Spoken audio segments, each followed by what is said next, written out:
Good morning. Arkansas Governor Sarah Huckabee Sanders has ordered flags across the state to be flown at half-staff until Saturday evening to honor former U.S. Senator and Governor David Pryor.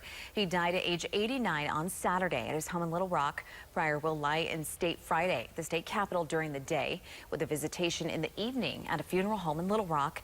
A celebration of his life is on Saturday afternoon at 2 o'clock, followed by his burial at Mount Holly Cemetery.